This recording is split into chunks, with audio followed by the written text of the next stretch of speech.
The Bike Karma Bicycle Stories podcast is brought to you with support from The Frame and Wheel, helping you turn your cycling items into cash without the hassle, and AD Bikes, the modern face of Austro Daimler bicycles.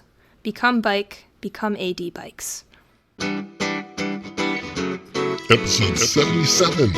Hello and welcome to another episode of the Bike Karma Bicycle and Cycling Stories podcast. I'm your host, Tom Brown. If this is your first time, welcome. The show is about all kinds of bicycle and cycling stories from all over the world. There are no drop stories, which means that just about everything is explained. We don't do name dropping without context, and if there's anything that doesn't make sense at first, it's gonna come out in the story. If you've ever smiled about a bike before, you're in the right place. From BMX to road to mountain to gravel to penny farthings and everything in between, wrenching, riding, collecting, beginners and novices, and experts. Today we look at the emerging watching nature on a bike, which seems idyllic. What the heck do I mean by a boomerang bike? And more. You have a gazillion podcasts you could be listening to, and I really appreciate you coming along with me for a ride on mine. Let's roll out.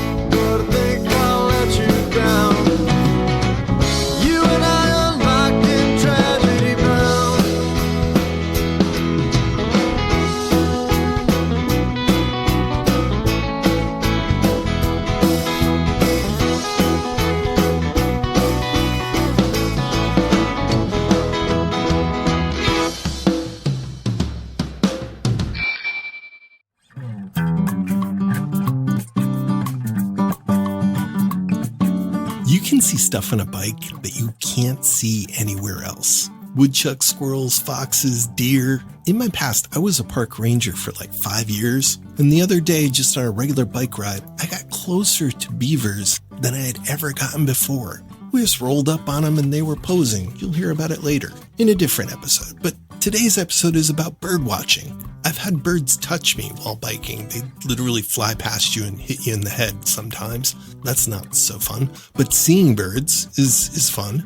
There's something about a bike that connects you with nature, and that's one big part of this story. But then there's heartbreak and more. So join Allison as she shares her story about bird watching, broken hearts, and things getting better, all by bicycle. Take it away, Allison. So I fell in love with a man in San Francisco. We biked all over the city together, biked everywhere we traveled together, and then we broke up, and I was absolutely heartbroken. Like, the city went from colorful to black and white, or gray even. You started biking around San Francisco and fell in love and then got your heart broken, and eventually ends up good, you know, you're happy now. Oh my gosh, yeah.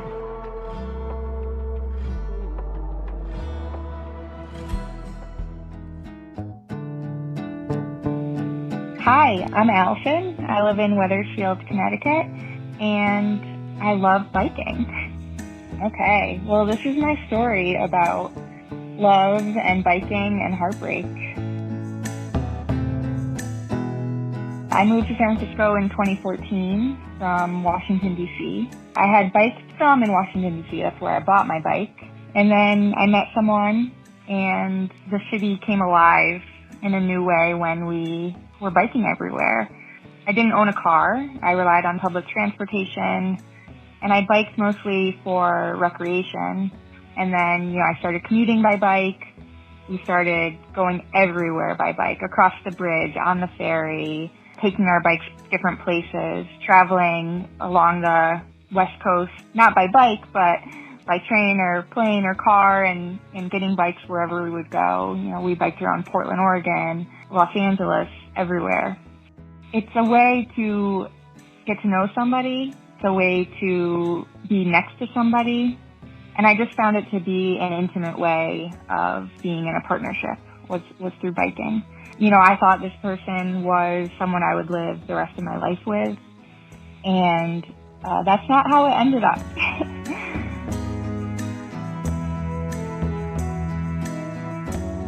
So it was very surprising to me when we broke up.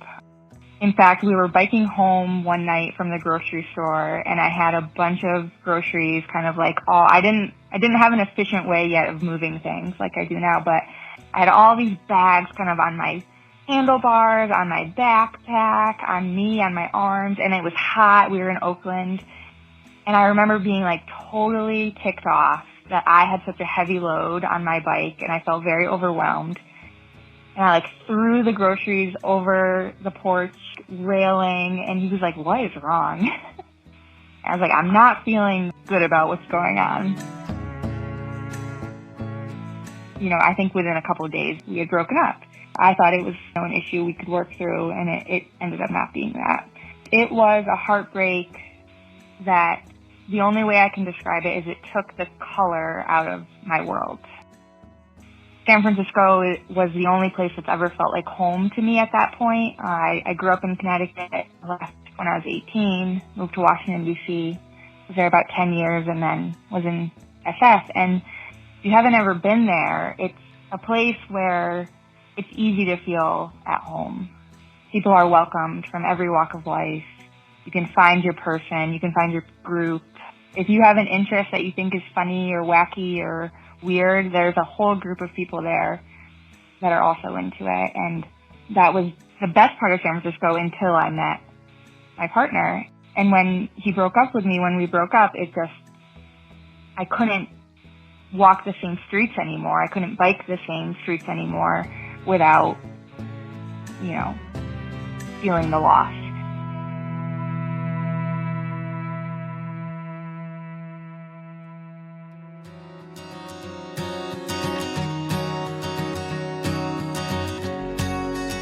The breakup happened the early part of May 2017, and I don't really recall much of that month besides a lot of grief and grieving, and my friends, I think, were worried about me, and my work was, being impacted, and it just was not a good time. But I'm not one to wallow for too long. So one day, I can't recall if it was a weekend day or a weekday, whatever, I said, I'm getting on my bike again. I'm reclaiming my bike. I'm reclaiming the city. I'm not letting this get taken away from me.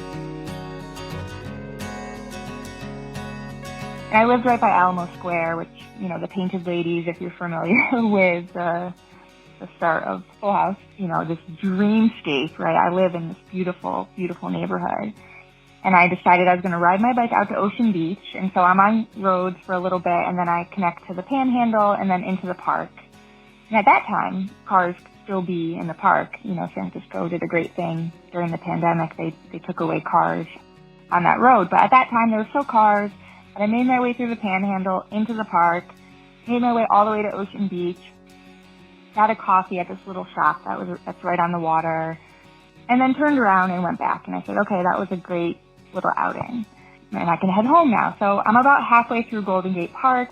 It's a wide part of the park that has a big meadow, and it's short grass and no water nearby, but I notice off to my right 2 great blue herons.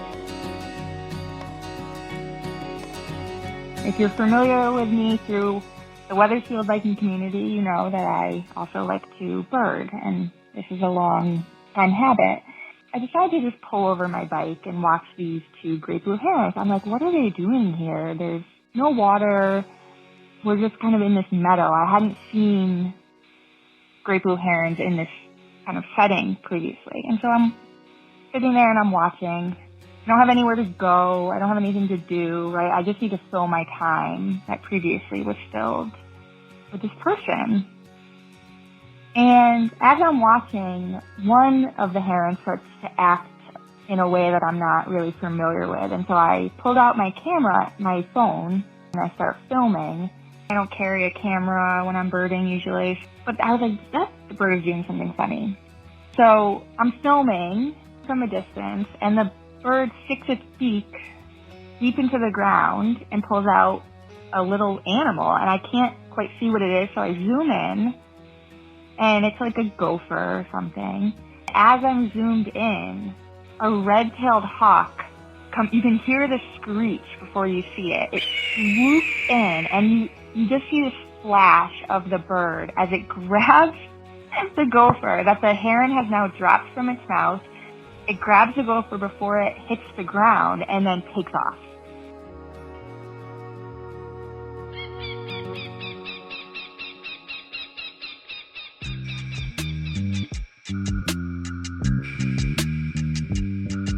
The heron is so mad. It starts squawking and like walking towards me, and I immediately like back away, turn off my camera, and I am in awe of what has happened. I'm looking around and I'm in Golden Gate Park, this gigantic place that's a tourist attraction, and there is no one near me. There is no one I could share this with. I settle down from the energy that I'm feeling, hop on my bike. All I can think about is that I want to show my dad this video. I learned all of my birding from my dad. Now I might get a little emotional because he died in April of this year. And this was in 2017, so I had no clue. I wouldn't have him here today at that point. But I hop back on my bike, and I'm racing home. I can't wait to text this to him. I must have been concerned about like data or the speed at which I could text a video, because I was like, I have to wait until I'm on Wi-Fi. I'm going to upload this and send it to him. I also was relatively an active user on Twitter at that time. I'm going to upload this to Twitter and tag Golden Gate Park, and it's going to go viral. This is awesome. I'm feeling the excitement that I felt right now on my ride home, because I'm just so pumped up and amped about this. I was like, see, the city is mine again. Like, cool things are going to happen whether or not I have this partner. And so I make it through the park, I make it through the panhandle. Now I'm back where I'm in traffic. I'm pulling up to a light and I think I'm gonna make it, but then it turns, and I try to be a relatively safe cyclist, especially in high traffic areas, and so I stop for the light. The light turns green, and it's a very busy four-way intersection, and I have on, this is silly of me, but I have on Tom's shoes. You know, shout out to Tom's shoes, and they're very slick on the bottom. And I had my bike in the gears for going downhill, and now I'm stopped, and now I need to start up again. And so I stand up in my Toms to start my bike. My foot slips. I get tangled up in my bike and fall in the middle of this four-way intersection where there are cars coming from every direction. Everyone pauses. Everyone stops, thankfully. I didn't get hurt, but I had slammed my elbow into the ground. I jump up as fast as I can, like race over to the sidewalk to get myself put back together. I think a UPS or a FedEx driver was there and watching and was like, "Are you okay?" I'm like, yeah. Like, don't look at me. Pretend I don't exist. I need to get out of here as fast as I can. I'm all scraped up. I'm looking down at my arm, my left arm, and I've got hematoma forming, a big bump on my elbow, scrapes and bumps and blood everywhere. I'm about like 4 or 5 blocks from home, and of course it's all uphill because that's San Francisco. I make it home on pure adrenaline. I get my bike in the garage because if I didn't, it would have been gone in 45 seconds. I walk up into my condo, and as any 30-year-old woman does, the first thing I did was call my mom. And I was like, I think I broke my arm. What do I do? I'm a nurse now. I wasn't a nurse at the time, so it's funny thinking back on that. But she's like, I think if you think you broke your arm, you should go to the hospital. So what does a 30-year-old woman do who lives in San Francisco at that time? You call an Uber. So I called an Uber, maybe a Lyft, to bring me to the hospital because I do not need an ambulance, and I cannot take public transportation at this point. I get in the Uber or the Lyft. I remember every bump hurting in a way I had never felt pain before. We get to the hospital. I get my x-rays. It was a very minor fracture, but it was a break. And I get a soft cast because I have to go back to the orthopedist the next day for the full assessment. And in the meantime, they gave me some drugs to make me feel better. And my best friend, Ashley, who's still one of my best friends, meets me at the hospital to bring me home. and get me settled. It must have taken a much longer time to get that video to my dad. I never uploaded it to Twitter. I never tagged Golden Gate Park because now I had a broken arm. And for that moment, or, several minutes, hour, whatever it was that I was experiencing the color of my city again, it went back out when I broke my arm. I decided I was leaving San Francisco. I sold that bike to somebody who would use it and said, "Be gone. I don't want you anymore." It was an old Trek, and it had served its purpose. It had gotten me all around the city, and now it had failed me right in this miserable way. So I gave it to somebody, or I sold it to somebody, and packed up all my things, and I drove cross country over 10 days to my new home in Raleigh, North Carolina.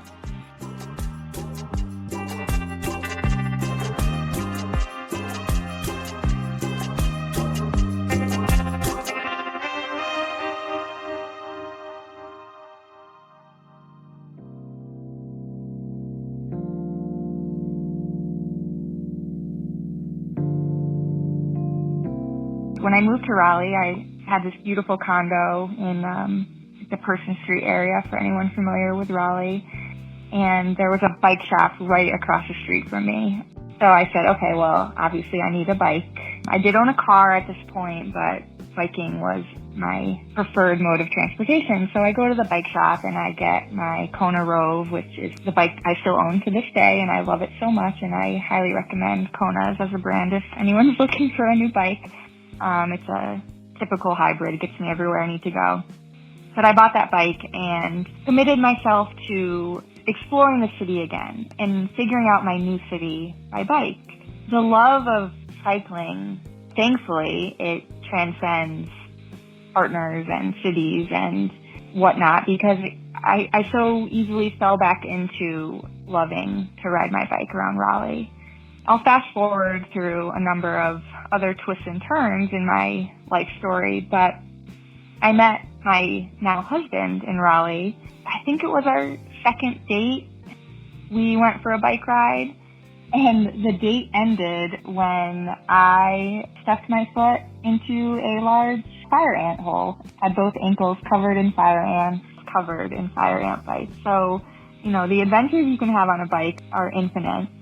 But that was our second date. That was in May of 2020, when the world, was not open because of COVID, and we really fell in love biking that summer. Eventually, we moved to Connecticut, back to Connecticut for me, his first time. And we're now a household of 2 adults and 4 bicycles, as it should be. I commute by bike, and I love it. I commute from Wethersfield to Hartford and find so much joy in it being my main mode of transportation. We ride our fun bikes. For me, it's my Kona. For him, it's a Trek. And we ride all around Wethersfield for coffee or seeing friends, birding, getting around. And then he is a long distance, fast cyclist. And so he rides with people from the community here in central Connecticut and down in New Haven to ride long distances very fast. Every part of it is full of love.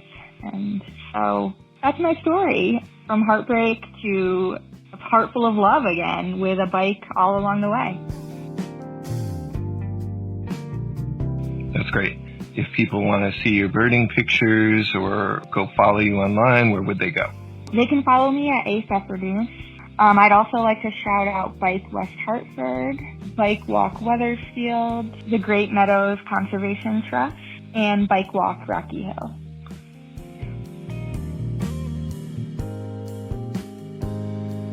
I'd love to shout out my dad, Ron Pfeffer. He died April 10th of this year after a 17-month battle with glioblastoma. To anybody fighting cancer in any way, and especially brain cancers, I'm thinking of you and thinking of your family. He taught me how to appreciate nature, appreciate birds, listen and look around everywhere I am. And I'm so grateful for the 6 weeks we spent together at the beginning of the pandemic, where we biked every single day all around Amelia Island, Florida, just really got to spend such amazing time together. I'll cherish those memories forever. And second shout out is for my husband, Dwight. We love biking for a lot of the same reasons, getting places, being outside, and for some different reasons. For me, getting to work. For Dwight, moving really fast and getting his heart rate up. Dwight, if you're listening, I'll never stop wishing for a tandem bike. So don't forget that's on the list. Cool. All right. Thank you very much. Yeah. Well, thank you, Tom.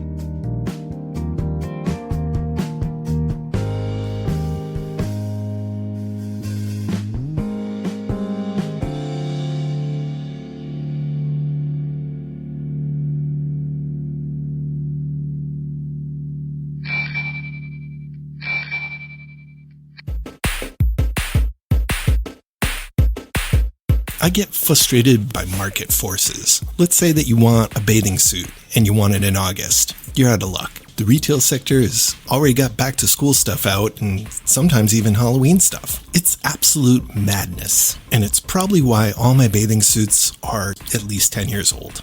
But sometimes you can get ahead of this curve. Sometimes the crude perceptions that we have of supply and demand actually work in our favor. I try to make the stories and segments kind of timeless so you can listen to them whenever, but if this drops in August, it's the time to start looking for snow tires for your bicycle. Really anytime April through August. So ring the alarm bell. Snow tires are expensive, like really expensive, because they make less of them, they sell less of them, and yet if you need them or want them, there's nothing else you can use. I mean, there are videos about people making their own, but who has time for that? So while I was getting my act together this summer, putting all the segments together and actually organizing what stories for the next 6 months would go where, I found this little segment that I recorded in wintertime about ice and snow tires. If you don't already have some, and you're thinking when it gets colder you're going to either want ice or snow tires or both, this is your friendly reminder. Because the only thing better than being able to go and ride your bike no matter what the weather of the winter is knowing that you got a deal on it. Snow tires are usually fat, so make sure your bike frame can clear them. And then many snow tires and ice tires have carbide studs. These little metal studs that pop right into the tread. Be careful, sometimes they sell the snow tires without the studs, but with the holes for the studs, so you've got to put in the studs yourself, and that can take an afternoon. Best situation is to find some very lightly used. I like Schwalbe Ice Spiker Pros, but V makes some snowshoes that are great. Nokian makes a bunch of great tires for commuting in the winter.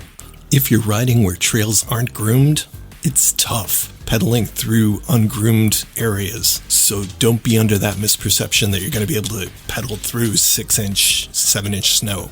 But there's a lot of opportunities out there in winter for cycling. You're going to hear me on a dirt road that's occasionally paved but was still covered with snow, about 2 inches that had frozen and had ice on it as well.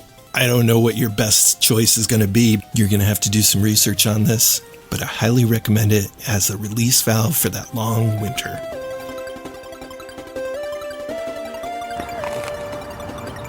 Okay, I got my ice tires on. Some people ask, what's the difference between ice tires and snow tires? Well, ice tires have studs, and snow tires don't need studs. They're usually wider, but sometimes they do have studs so that they can handle both the ice and the snow. This is what it sounds like to be riding with some spiky ice tires.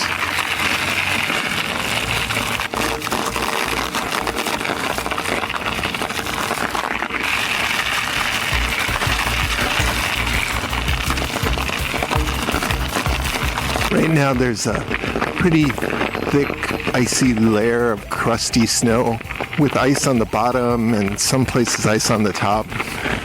And I'm not going to break any Strava records today, but it's still nice to be able to get out to go and pedal. So far what I've found about riding in ice and snow is that the conditions are never homogeneous. Never exactly the same. So you really need to pick the thing that's going to work best for the range that you might encounter on that day. Right now I've got Schwalbe Ice Spiker Pros, kind of like a mountain tire with a bunch of carbide tips embedded in the pattern. And I think they're 2.2s.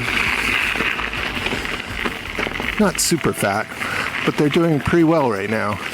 It's really less than an inch of snow mixed with half an inch or maybe an inch or so of ice. It's handling pretty nice, but every once in a while you'll hit a really slippery part or you'll get into a slushy part. It's just the environment's constantly changing. And then you'll get on the road. People are really worried about losing all the low carbide tips when they go on the road. That does happen, but you can get kits to replace them, and it's fairly easy.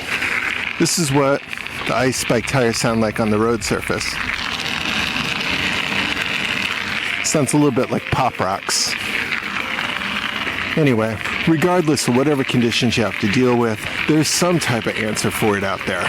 Whether or not you want to try it, sometimes to answer that question takes quite a little stash of money to get yourself set up the first time to even see if you like it. So, my advice, borrow. Find somebody you know with a snow bike, that's a fat bike, or with some ice tires. Just ask them if you could borrow it for like 10 minutes, just to get the basic idea down. Usually that's enough time to see if that's going to work for you, and if that's going to be enough to get you outside and keep riding, or if they're going to sit in the basement. I believe the person I bought these from went from a 29er to 27.5, so I got quite a good deal on a pair. Yeah, I'm really pleased with how these are handling. It's all about just knowing that you have options regardless of what the weather throws at you. Right now, the weather is throwing a very cold front that I can see moving in. Beautiful sunset, but right next to it, dark, fuzzy gray line of clouds. All right. Till next time, take care.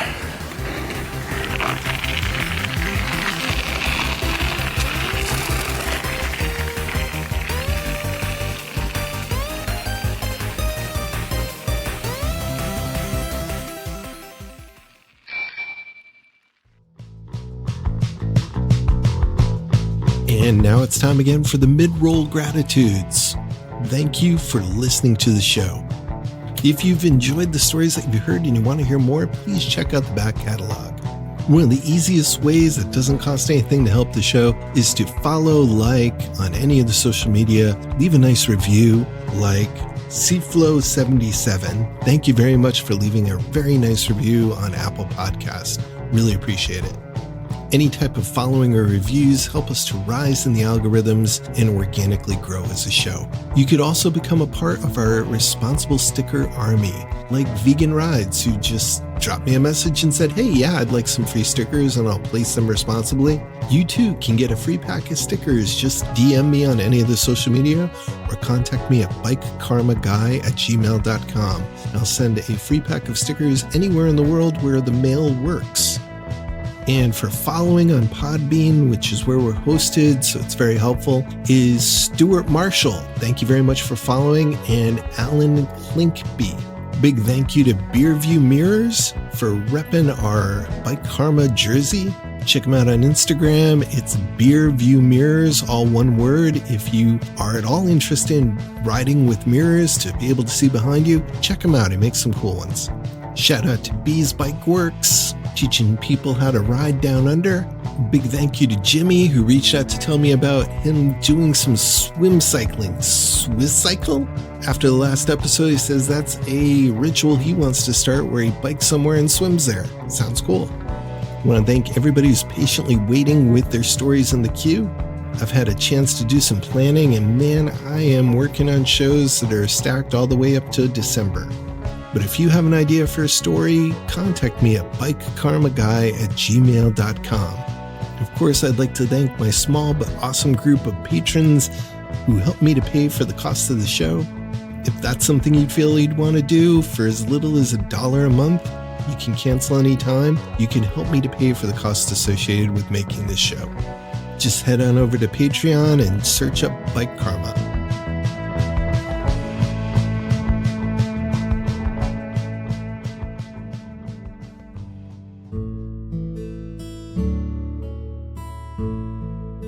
Somewhere in this episode, I'm going to tell you that summertime is the time to look for bike tires for the winter. But this also includes all kinds of winter cycling gear. Same thing with summer stuff. Anticipating what you'll need on the opposite side of the year is sometimes the way to get deals. And of course, one of those places you're going to look is the Frame and Wheel. Fred Thomas, longtime friend and supporter of the show, runs the Frame and Wheel, helping you to get more time, space, and cash. He takes your bikes, bike parts, accessories, and lists them and deals with the crazy people online. He's an expert at posting, describing, photographing, and figuring out how much that stuff is worth. Of course, he takes his cut, but then he does all the work, and you just wait for a check to arrive. You can take those funds and use them to buy something again at the Frame and Wheel that you want. Or you could take the check and go wherever you want. Or you could even apply those funds to buying a bike from his other company, AD Bikes. What Fred can offer you that the big companies can't is that you could literally call him up on a business day and talk to the guy in charge. He loves to talk to people about their options and what types of bikes to put together, what he has available, and really come up with something that's going to work for them. So if you're looking for a gravel bike or road bike, cyclocross, whether it's in carbon or handmade in the United States steel frame, check out AD Bikes. And if you check out either AD Bikes or the Frame and Wheel, please tell him thank you for supporting the show. Now back to some more stories.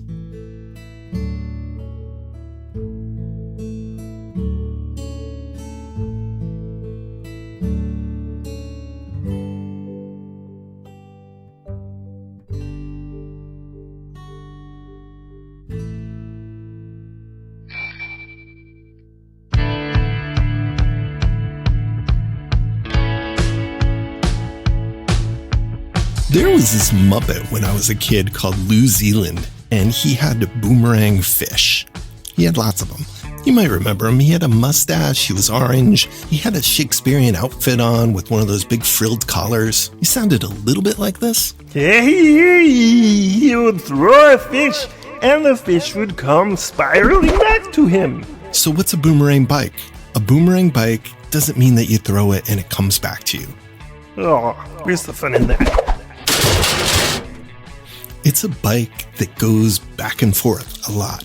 You might have one in your riding group where somebody else had the frame and then they moved it on to somebody else and now somebody else is riding it. But they can get more interesting, like have a bigger arc. Like maybe you fixed up a bike 10 years ago and then you see it on the street in some different city. And unlike the Muppet New Zealand, you usually don't intend to see that bicycle again. There was an old Univega splatter paint bike from the 80s. Beautiful lavender color with splatter paint, but the top tube was bad, so I had to paint the top tube black to kind of like keep it from rusting, and then put an Apple sticker on it. Never saw it, never even thought about it again for 10 years, and then I just saw it at the bike co-op. Something similar happened with one of the Viscount Death Fork bikes. It bounced all around the circuit of swap meets in the region, and you kind of see it heading back to somebody else in a different direction. You just wave at it as it goes by. And about the same time that there was a Muppet throwing fish on TV, there was a song out where Sting told us, if you love something, set it free. And sometimes you gotta let a beloved bike go. But sometimes, just like a boomerang, it comes back into your life later. So without further ado, here's the story of the Boomerang Salsa. Salsa at the time of growth, so they tried opening up European distribution and thought that the 26-inch frames would maybe have a home in the European market, even if they didn't over here.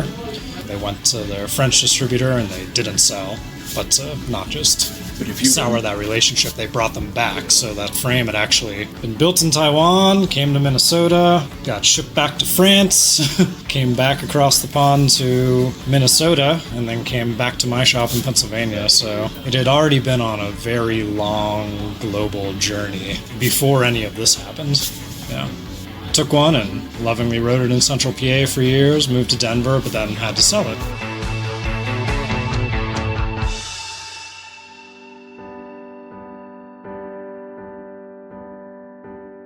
I'm Jordan Drayton, originally from Pennsylvania, recently in Tucson for the past year. So you had a salsa story? Yeah, it sounds like you had a small world salsa coming and going story, and I have one as well. I moved to Denver about 10 years ago. Had to liquidate some bikes as well. One of them I sold was a Salsa a la carte, the last 26-inch one that they made with their nice alternator dropouts. The Fargo had just come out around that time originally, or maybe it was about to. But Salsa, you may remember from your Fargo, it having the alternator dropouts, so the adjustable dropouts. Debuted those, if I remember, on the Mariachi, the 29-inch hardtail they had at the time. There was a 1-year period where they did those dropouts on a 26-inch frame. For 26-inch people, that was like, if you were going to get one of those, that was the year to get it, because it was like the... Yeah, we, I believe, bought 6 of the frame sets for our shop inventory and very slowly sold them. And if you go back to that shop, Freeze Thaw Cycles in State College, I believe I spotted a photo not too long ago that they still had a fork in stock from one of them. It was kind of a Hail Mary bike for them to make, and the story with how I got it in the first place was they shipped 7 to their French distributor, and they sold none of them. But at the time, Salsa was a very small, flexible company, and to help their French distributor out, they took back that inventory, and we were their top dealer in the country at the time in central Pennsylvania. They offered these frames to us at a screaming deal, just to get them back out of their inventory. So it took a long time for us to unload them, which is why I took one into my possession and rode it. Of course, I immediately put a 650B wheel in the back. I could just fit it in with the 235 and the dropouts all the way at the back. And I could fit a 29-inch wheel in the front in the rigid fork, which at the time, Niner had worked with WTB to produce a 2.5-inch 29-inch tire that was heavily treaded. I forget the model name at this point, but it was this weird Niner exclusive tire. It was super sticky rubber that weighed more than any downhill tire on the market. And I ran that up front, and I rode it fixed. It was a fixed mountain bike on single track in central PA exclusively for like 18 months. It was the only mountain bike I rode. And it was a strange, goofy bike, but because of the big wheels in it, it was lifted so high off the ground that the high bottom bracket made it strangely good for riding fixed and rocky central PA trails. But when I sold it in Denver, I had tried to make it into this commuter format with 700 by 40 tires, and it just handled like garbage. Like I rode it to work in Golden one day. Yeah, but it didn't handle well, it didn't steer well, the bottom bracket was still too high for riding on the street, and it was like, well, this has to go.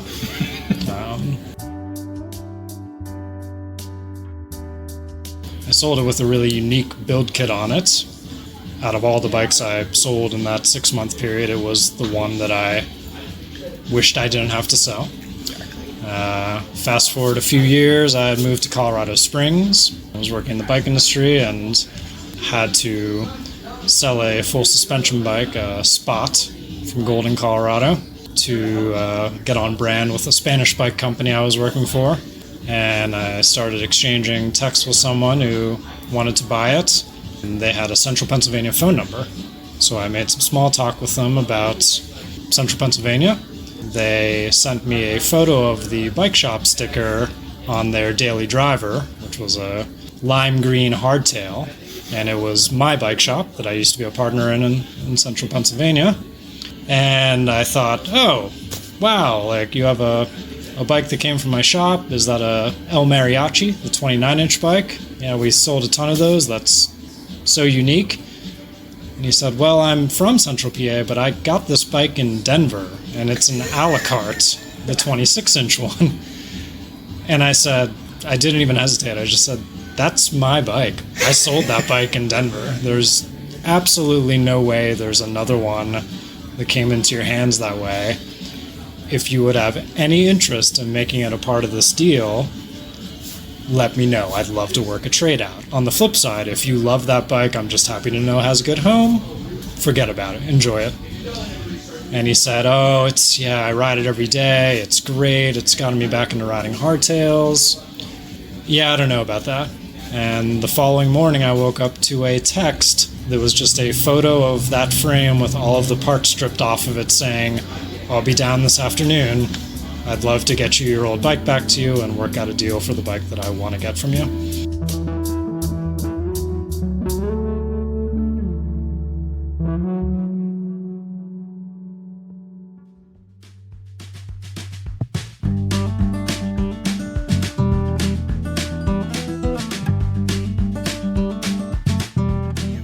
that you found it again.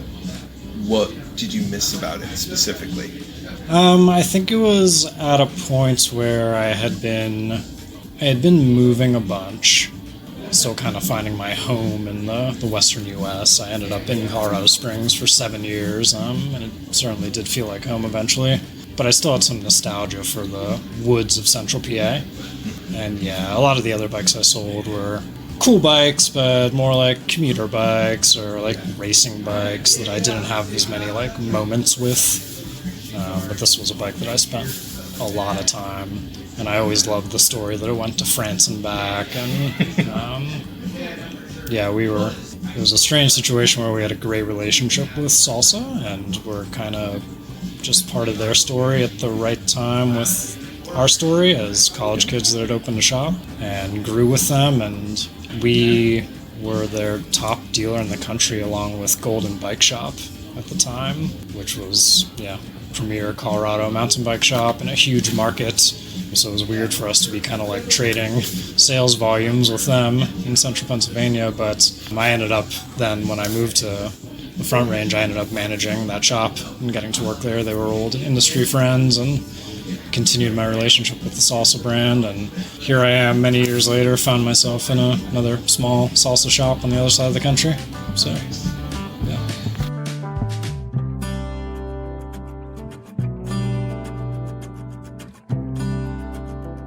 And now my wife commutes on it every day in Tucson, all over town. She's a librarian at the university and has a new good life back in my family. That's so crazy. So from Pennsylvania to Denver, and then now to Arizona. Yeah, I got it back in Colorado Springs. I wasn't even living in Denver anymore. And yeah, now it's with us out here in Tucson. That's really cool.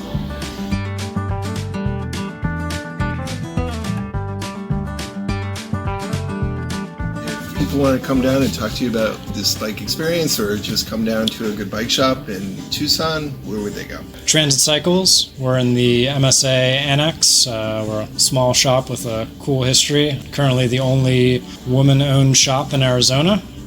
Jenna, our owner, is off on a big bike trip right now, so I'm holding the fort down today, and she'll be back on Tuesday, but we are full of bike stories here.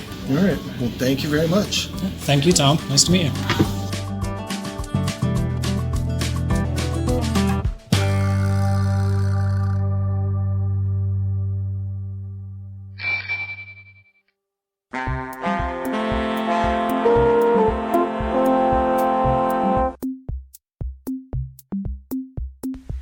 Good day, this is Rowan de Bonaire of the Velocopedium here in Lancashire, England. I'm here to remind you always to do your ABC quick check before every ride, no matter how short. So here we go. A is for air, check those tyres, which is spelt with a Y by the way. B is for brakes, C is for your chain, and quick is your quick release or your wheel nuts. Just check that those wheels are going to stay where they belong. Thank you, Tom, and here's wishing you all tailwinds and joyful cycling. Toodle pip!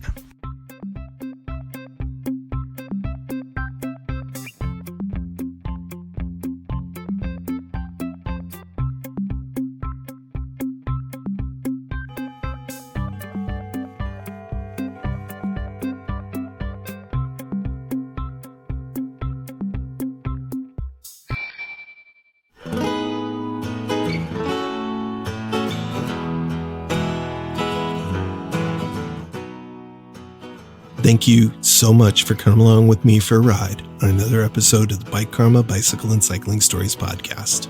I'd like to thank Keller Glass and his band Mobjack for our excellent opening and closing theme music. I've said it before and I'll say it again. I'm amazed that I know this guy who makes this music. If you haven't checked it out, check him out at kellerglass.com. See what he's up to today and go back and look at all the great stuff that Mobjack put out together as a group. I'm recording this right now the night before a big long road trip to Michigan. I'll probably finish editing once I get there. Can't wait to do some of that Michigan riding. Out of Traverse City, there's great rails to trails. And for single track, there's the Vasa trail system, which is amazing. Looking forward to that. I hope you're enjoying your bicycle adventures. If you'd like stickers, Sent totally free anywhere in the world as long as you are going to be responsible with them and not stick them on police cars or animals or nature. Usually sticking them where there already are some, or maybe just sharing them with some friends or your riding group. That's fine. You can email me at bikekarmaguy@gmail.com. If you have any comments, constructive criticism, maybe you have a product that you think might be a good fit for the show, you can also email me at bikekarmaguy@gmail.com. The Bike Karma Bicycle and Cycling Stories podcast is the intellectual property of Thomas Brown. All rights, including copyrights, trademarks, all those rights are asserted and reserved. If this was your first episode, please consider checking out our back catalog. It's kind of trippy listening to some of those early episodes. I have a couple of monologues that I put into the first episode, like I was doing stand-up or something. But even from the other story in that first episode, it's all story-based. And besides the bicycle, I think stories are one of the greatest inventions of humankind. Thanks for listening, and until next time, keep it wheel. There's times like this.